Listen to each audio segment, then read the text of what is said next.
السلام علیکم ناظرین، میں ہوں آپ کا ہوسٹ سمیر بیگ اور آپ دیکھ رہے ہیں FM4 کے ٹی وی کا پروگرام ناز برداریاں، جو کہ پاکستان کا سب سے معتبر حالات حاضرہ کا پروگرام ہے۔ میرے ساتھ اسٹوڈیو میں موجود ہے ہمارے ملک کے متنشور سینئر کالونی کا تجزیہ کار ادریس صاحب، تو ان سے بات کرتے ہیں۔ السلام علیکم سر۔ وعلیکم السلام، کیسے ہیں آپ؟ الحمدللہ۔ سر، غیر قانونی طور پر مقیم غیر ملکیوں کو دی گئی ڈیڈ لائن بھی ختم ہو گئی، کیا غیر قانونی طور پر مقیم تمام غیر ملکیوں کا انخلا مکمل ہو گیا ہے؟ سمیر، یہ بڑی افسوسناک بات ہے۔ ویسے تو ہمارے یہاں جو غیر ملکی ہیں بہت سارے ممالک کے لوگ ہیں، اور جو ترقی یافتہ ممالک ہیں ان کے جو غیر ملکی یہاں مقیم ہیں وہ سفری دستاویزات کے ساتھ ہیں، جو قانونی ان کے پاس دستاویزات ہیں، ان کے پاسپورٹس ہیں، اپنے ملک کے شناختی کارڈ ہیں، اور وہ ویزا لے کے باقاعدہ ہیں۔ سب سے بڑا ایشو جو تھا، سب سے بڑا ایشو، اور بھی ہیں لیکن سب سے بڑا جو ایشو تھا وہ افغانستان کے لوگوں کا تھا۔ افغانی جو ہیں ہمارے ملک میں وہ 4 ملین کے قریب جو ہیں، 4 ملین افغانی یہاں پہ مقیم ہیں۔ اچھا، وہاں صورتحال ایسی رہی، پہلے رشیا کے ساتھ ان کی جنگ رہی، اور جنگ کی صورتحال میں جو کاروباری لوگ تھے، جو خواتین تھیں، جو بزرگ تھے، جو بچے تھے، بے پناہ لوگ جو ہیں وہ پاکستان ہجرت کر کے آ گئے۔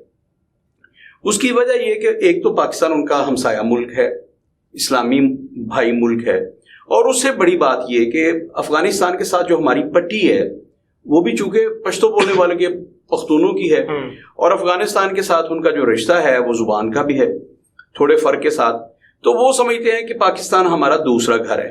اچھا، پاکستان میں 4 ملینز افغانی آ گئے پاکستان میں، ان میں سے 1.7 ملینز جو ہیں ان کے پاس کسی قسم کے ڈاکومنٹس نہیں ہیں، وہ غیر قانونی طور پر پاکستان میں مقیم ہیں، اور وہ جو غیر قانونی طور پر پاکستان میں مقیم ہیں وہ ہمارے لیے درد سر بنے ہوئے ہیں۔ اچھا، جو قانونی طور پر یہاں تھے انہوں نے یہاں پراپرٹیز لی، انہوں نے یہاں بزنس کیے، اتنے بڑے بزنس کیے انہوں نے کہ آپ اللہ مان الحفیظ، ہماری حکومت نے آنکھیں بند کر لی۔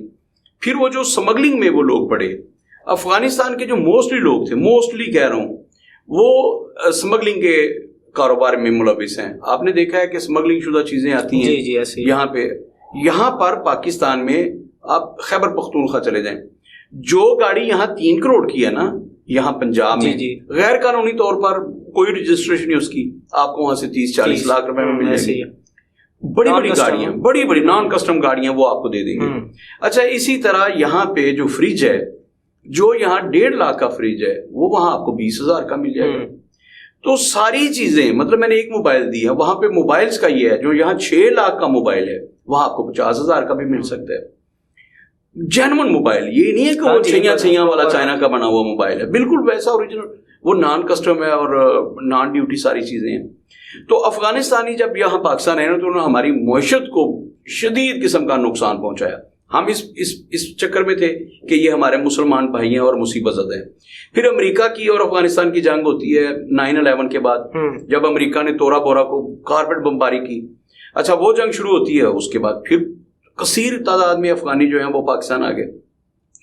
افغانیوں کے لیے پاکستان جو تھا، یہ یوں سمجھ لے کہ یورپ سے زیادہ ان کے لیے یہاں پہ فیسلٹیز تھیں۔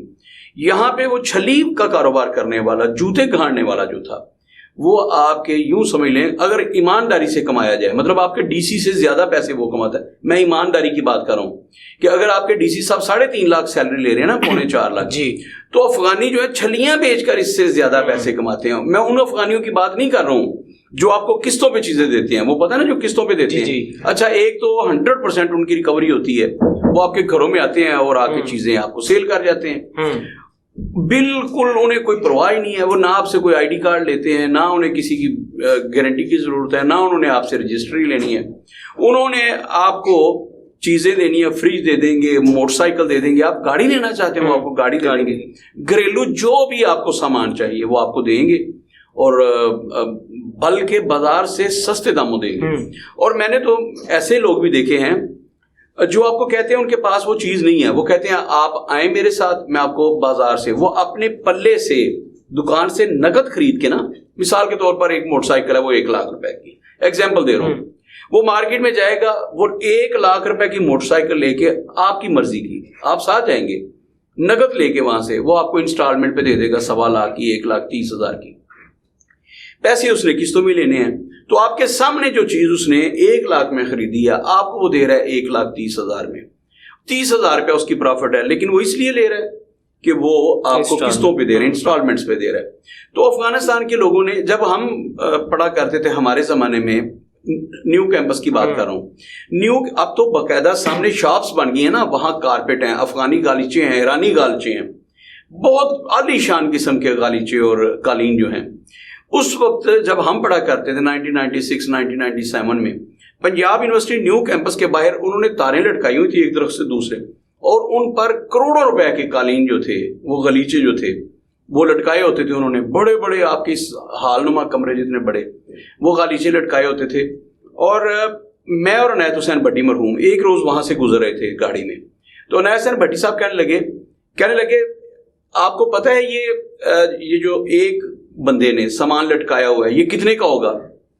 اس زمانے میں بھٹی صاحب 31 مئی 1999 کو دنیا سے رخصت ہو گئے تھے, تو ظاہر ہے یہ 1997 یا 1998 کی بات ہوگی. تو 1998 کی بات کر لیں. کہنے لگے آپ کو پتہ ہے یہ کتنے کا ہوگا؟ میں نے کہا سر کچھ آئیڈیا نہیں ہے. اچھا آپ یوں سمجھیے کہ اس زمانے میں آج جو سمجھ لیں کہ کوئی 4-5 لاکھ روپے کا گالیچہ ہے, اس زمانے میں بھی تو کوئی ہوگا نا 20-25 ہزار روپے کا, مہنگائی بہت زیادہ ہوگی. تو ایسے سینکڑوں انہوں نے لٹکائے ہوتے تھے. بٹ صاحب کہنے لگے یہ لاکھوں روپے کا مال ہے, 10-20 لاکھ روپے کا ایک بندے نے مال لٹکایا ہوا کھلی سڑک پہ. اور انہوں نے کہا کسی کی ہمت ہے جو اس کی جیب میں پیسے ہیں, مطلب اس نے جو بیچے ہیں اور سیل اس کی جیب بھری پڑی ہے ان کی جیب میں, کسی کی ہمت نہیں کہ ان سے جا کر رابری کر سکے, چوری کر سکے. آپ کے بینک تک محفوظ نہیں, بینکوں کے باہر گارڈ بیٹھے ہیں, بینک مطلب وہ جنگلے شنگلے آپ نے سارا کچھ لگوایا ہے, لیکن جنہوں نے لوٹنے آنا ہے وہ آپ کے بینک بھی لوٹ لیتے ہیں. کسی کی ہمت ہے کہ ان کی طرف رخ بھی کرے. تو یہ انہوں نے ایک یونٹی بنائی یہاں پہ, ریاست کے اندر ایک ریاست بنا لی, ان کی طرف کوئی دیکھتا بھی نہیں تھا. میں نے ایگزامپل دی ہے, ایک جگہ کی ایگزامپل دی, university of Punjab new campus Lahore کی بات کر رہا ہوں. وہاں باہر انہوں نے, اب سامنے شاپس بن گئی ہیں, پہلے انہوں نے سڑک کے اوپر لٹکائے ہوتے تھے, جو اس کی باؤنڈری تھی نا ہمارے نیو کیمپس کی, اس کے بعد درخت لگے ہوئے تھے, درختوں کے درمیان انہوں نے ایک درخت سے دوسرے درخت پر رسا باندھا ہے اور اس پہ انہوں نے غلیچے لٹکائے ہیں, باقی لپیٹ کے رکھے ہوئے ہیں زمین پر, اور وہ لاکھوں روپے کا. آج کے سمجھ لے کہ 1-2 کروڑ روپے کے غلیچے جو ہوتے تھے, قالین جو ہوتے تھے, وہ پڑے ہوتے تھے وہاں ایک شاپ پہ. شاپ تو نہیں تھی, فٹ پاتھ پہ انہوں نے سڑک کے ایک سائڈ پہ جو کچی جگہ ہوتی ہے وہاں پہ بنائے تھے. تو آپ اندازہ قائم کریں کہ ان لوگوں نے, ان کی بات نہیں کر رہا میں, تو ان کی بات کر رہا ہوں جو چھلیاں بیچتے ہیں. وہ تو ہر روز ہزاروں لاکھوں کماتے تھے نا. جو چھلیاں بیچنے والا ہے وہ مہینے کا, میں ذمہ داری کے ساتھ بات کر رہا ہوں, جوتے پالش کرنے والا جو, وہ آپ کے اے سی اور ڈی سی سے زیادہ مہینے کی کمائی کرتا ہے. تو ان کے لیے تو یورپ سے بھی زیادہ بنا ہوا تھا, اور انہوں نے اسی پر اکتفا نہیں کیا. پھر انہوں نے, بھائی وہ مزدوری کرتے, کس نے روکا ہے؟ اگر آپ جوتے گھانٹ رہے ہیں, جوتے پالش کر رہے ہیں, نئے جوتے بنا رہے ہیں, کس نے روکا آپ کو مزدوری کریں؟ وہ کوئی بھی ہو, وہ بڑا عظیم انسان ہے, القاسب و حبیب اللہ. ہاتھ سے کام کرنے والے کو تو اللہ نے اپنا دوست قرار دیا ہے, کون انکار کر سکتا ہے کہ آپ کام نہ کریں؟ لیکن بات اس سے بہت آگے چلی گئی تھی. جو اسمگلنگ ہوتی تھی, مثال کے طور پر ایران سے ہر روز پیٹرول اسمگل ہو کے آتا تھا پاکستان کی حدود میں, وہاں سے آتا تھا کوئی 50, 60, 70 روپے لیٹر, اور یہاں بکتا تھا 270 روپے لیٹر. مطلب 200 روپے جو کمائی تھی ہر روز وہ لے رہے تھے. یہ سرکاری خزانے میں نہیں جا رہی, یہ ان کی جیبوں میں جا رہی ہے. پھر اسی پہ اکتفا نہیں ہے, جو لوگ بلوچستان میں چمن کے راستے ان پہاڑیوں میں گئے ہیں, ایک بندہ, آپ اپنے گھر میں آپ فریج لے آتے ہیں نا بڑے سائز کا, تو 10 بندے لگتے ہیں اسے ریڈی سے اتروا کے اندر, جہاں آپ نے جہاں رکھنا ہوتا ہے کچن کے پاس یا اسٹور روم میں یا جہاں بھی آپ نے ٹی وی لان میں, جہاں فریج آپ نے ایڈجسٹ کرنا ہوتا ہے, 4 سے 5 بندے آپ کو چاہیے کم از کم اس فریج کو ان لوڈ کر کے وہاں تک رکھنے میں. انہوں نے اپنی کمر کے ساتھ فریج باندھے ہیں, کمر پہ باندھا ہوا ایک بندے نے. جیسے ہی وہ سمجھتے ہیں کہ چھاپا پڑ گیا ہے, کسٹم والے آ گئے ہیں, تو وہ پہاڑوں میں غائب ہو جاتے ہیں. وہ پیچھے باندھا ہوا ہے فریج اور وہ بھاگ گئے. اور وہ لڑکے آپ کی عمر کے ہوتے ہیں, انہیں کسی قسم کا, جسے کہتے ہیں نا پنجابی کو, بہار ہی نہیں, انہیں کوئی بہار ہی نہیں ہے. فریج کو ایسے لے کے گھوم رہے ہیں جیسے چھوٹا سا انہوں نے کارپیٹ نہیں پیچھے باندھا, تو وہ بھاگ جاتے ہیں, وہ پکڑ ہی نہیں جاتے, وہ ادھر ادھر درختوں میں غائب ہو جاتے ہیں, پہاڑیوں میں غائب ہو جاتے ہیں, انہیں کو پکڑ نہیں سکتا. تو اسمگلنگ کا یہ عالم تھا, اور ہم نے آنکھیں بند کی ہوئی تھی. ہمارے اپنے لوگ جو غدار ہیں, انہوں نے یہ کیا کہ ان سے منتھلی لیتے تھے، پیسے لیتے تھے، اور ان کو یہ کھلی چھٹی دی ہوئی تھی کہ آپ پاکستان. اچھا یہیں پہ بات ختم نہیں ہوتی. پاکستان یہ زرعی ملک ہے ہمارا، یوں سمجھ لیں کہ تقریباً 80%، یہ میں محتاط ہو کے کہہ رہا ہوں، اس سے میں نیچے بھی کہہ سکتا تھا اوپر بھی، لیکن محتاط ہو کے کہہ رہا ہوں کہ ہمارا جو دار و مدار ہے زرعی اجناس پہ وہ تقریباً 80% ہے. باقی ساری ہماری صنعت کاری ہے، یہ ہے وہ ہے، اور کوئی اسے 70% بھی کہتا ہے. لیکن 70 سے 80% جو ہمارا دار و مدار ہے نا وہ ہے ہمارا زرعی اجناس پہ. اچھا ہم گندم پیدا کرنے والے دنیا کے جو پہلے 5 بڑے ممالک ہیں ان میں ہیں، چاول پیدا کرنے والے جو پہلے 5 بڑے ممالک ہیں ان میں ہیں 7 بڑے ممالک. عالم یہ ہے کہ ہمیں ہمارے یہاں گندم کم پڑ جاتی ہے اور ہمیں باہر سے منگوانا پڑتی ہے، ہمیں امپورٹ کرنا پڑتی ہے. اچھا ہوتا کیا ہے کہ یہاں سے وہ گندم خریدتے ہیں اور افغانستان سمگل کر دیتے ہیں، انڈیا سمگل کر دیتے ہیں، پھر ہمیں وہ چیزیں واپس لانا پڑتی ہیں. یہاں سے سمگلنگ کا ایسا بازار گرم ہے کہ آپ تصور نہیں کر سکتے. میں نے ایک دفعہ پہلے بھی ایک پروگرام میں کہا تھا، جو لوگ لاہور میں رہتے ہیں، میں جس جگہ پہ رہتا ہوں لاہور میں چیمبرلین روڈ پہ، وہاں تاج شاہ مسجد تاج شاہ دربار اس کے بالکل سامنے، اچھا وہاں ڈیرا ہے، وہاں میں رہتا ہوں. تو وہاں پہ چیمبرلین روڈ جو ہے رات کو بڑے بڑے کنٹینر آتے ہیں سمگل شدہ، وہ چمڑے کا مال لے کے آتے ہیں. وہاں لیدر کا کاروبار ہوتا ہے نا چیمبرلین روڈ پہ، یہ گوال منڈی فوڈ اسٹریٹ کی بات کر رہا ہوں. تو رات کو آتے ہیں اور ساری رات دھک دھک دھک نیچے گراتے ہیں وہ. تو یہ کہاں سے سمگل ہو کے آتے ہیں؟ سارے آپ اکبری مارکیٹ چلے جائیں، وہاں صابن شیمپو سے لے کر ہر چیز سمگل ہو کے آتی ہے. اس کا مطلب یہ کہ بڑے جو لوگ ہیں انہوں نے آنکھیں بند کی ہوئی ہیں. اچھا راستے میں صرف کسٹم والے تو نہیں آتے بھائی، راستے میں پہلے جو فوجی چھوڑی آتی ہیں جن کا اب آصم منیر صاحب نے خاتمہ کیا ہے، تو اس کا مطلب یہ کہ سارے کے سارے لوگ اس میں ملوث تھے. اگر یہ کہا جائے کہ اس میں ہمارے جرنیل تک ملوث تھے، کوئی نہ کوئی جرنیل پیسے کھا رہا ہوتا تھا، انہیں کھلی چھٹی تھی کہ آپ مال لے کے جائیں، کوئی آپ کو مائی کا لال، یعنی کہ لاہور پہنچنے تک کی گارنٹی ہوتی تھی، کوئی آپ کو راستے میں ہاتھ نہیں لگائے گا. ہر کنٹینر کے آپ نے اتنے پیسے دینے ہیں، کروڑوں نہیں اربوں خربوں روپے کا ڈیلی صرف ایک لاہور میں مال آتا تھا. تو کہاں سے وہ نکلے؟ آپ یوں سمجھ لیں کہ اگر وہ چمن کے راستے نکلے ہیں تو کہاں، اگر خجراب سے نکلے تو کہاں تک پہنچے ہیں، اگر انہوں نے خیبر پختونخوا کا راستہ استعمال کیا تو کہاں تک گئے ہیں. ذرا غور کیجئے کہ پورا ملک جو تھا، ہمارے بارڈرز جو تھے وہ سمگلرز کے لیے کھلے تھے. آپ نے باہر جانا ہے، اگر آپ نے باہر جانا ہے، آپ پاکستانی ہیں، شریف سٹیزن ہیں، آپ جاب کرتے ہیں، آپ بزنس کرتے ہیں، آپ کے لیے 101 رکاوٹیں ہیں کہ آپ بنگلہ دیش نہیں جا سکتے، آپ ایران زیارتوں کے لیے نہیں جا سکتے. آپ کو بہت سارے مسائل کا سامنا ہے، 15 جگہ پہ آپ کو پیش ہونا پڑے گا اور بتانا پڑے گا کہ آپ ایران کیوں جائیں. لیکن وہ جو سمگلر ہیں ان کے لیے کوئی قانون نہیں ہے، وہ جب جی چاہے انڈیا کی سرحد پار کر سکتے ہیں، جب چاہیں وہ افغانستان کی سرحد پار کر سکتے ہیں، جب چاہیں وہ ایران کا بارڈر پار کر سکتے ہیں. تو یہ جو چیزیں تھیں انہوں نے ملک کو کھوکھلا کر دیا. اچھا یہاں سے چیزیں جاتی تھی. پھر ایک اور کام، ہمارا ملک جو ہے کرپشن کی سب سے بڑی آماجگاہ ہے دنیا میں. کرپشن پہ نمبر 1 ہے. آپ اس کو کہیں کہ جناب 5ویں نمبر پہ، دنیا میں کرپشن میں ہم 1 نمبر پہ ہیں. اس بات پہ مجھے فخر ہے کہ کرپشن میں ہم 1 نمبر پہ. کرکٹ میں ہم کس جگہ پہ ہیں مجھے نہیں پتا، ہاکی میں ہم کس نمبر پہ ہیں مجھے نہیں پتا. اچھا میڈیسن بنانے میں ہم کس نمبر پہ ہیں. تعلیم میں، ایجوکیشن میں آپ کی پنجاب یونیورسٹی کو ڈھونڈنے بیٹھ جائیں 1.5 گھنٹہ لگے گا آپ کو کہ انٹرنیشنل یونیورسٹی کی رینکنگ میں پنجاب یونیورسٹی کہاں نظر آتی ہے. تو آپ کو 1.5 گھنٹہ لگے گا، آپ کلپ کے مر جائیں گے، کھپ کے مر جائیں گے، آپ کو کچھ بھی نہیں ملے گا. لیکن کرپشن میں جیسے ہی آپ جائیں گے آپ کو اللہ کے فضل و کرم سے پہلے دوسرے نمبر پہ پاکستان مل جائے گا. یہاں اتنی کرپشن ہوتی ہے کہ عمران خان کنٹینر میں کہتے ہیں کہ 12 ارب روپے کے ڈیلی، اور بھائی 36 ارب سے لے کر 40-50 ارب روپے کی کرپشن اب ڈیلی ہوتی ہے. 50 ارب روپے کرپشن، وہ جو کرپشن کے پیسے ہوتے ہیں. انگنت مرتبہ مثال دی کہ ہمارا بلوچستان سے ایک ڈپٹی سیکرٹری پکڑا گیا تھا، 18ویں اسکیل کا بندہ، اس کے گھر سے کوئی 40-45 ارب روپے برآمد ہوئے تھے. کتنے من سونا نکل آیا تھا، ڈالرز الگ. آپ کے ایک ایم این اے کے گھر جو ہے اربوں خربوں روپے پڑے ہوئے ہیں. تو یہ سبھی کو پتا ہے، صرف مجھے نہیں پتا، جرنیلوں کو بھی پتا ہے. اچھا وہ لوگ جنہوں نے یہاں سے بلیک دھن کمایا ہے، آپ سے رشوت لی ہے، مجھ سے رشوت لی ہے، انہوں نے اربوں روپے اکٹھے کیے. اب وہ پیسے تو نہیں کھا سکتے نا، پھر اس ملک میں نہیں رکھ سکتے. ان سے پوچھا جائے گا تم نے اتنی جائیداد کہاں سے بنائی؟ پھر وہ ڈالرز میں، یہاں سے افغانیوں سے وہ ڈالرز خریدتے، اور وہ جو ڈالر تھے وہ افغانیوں کے راستے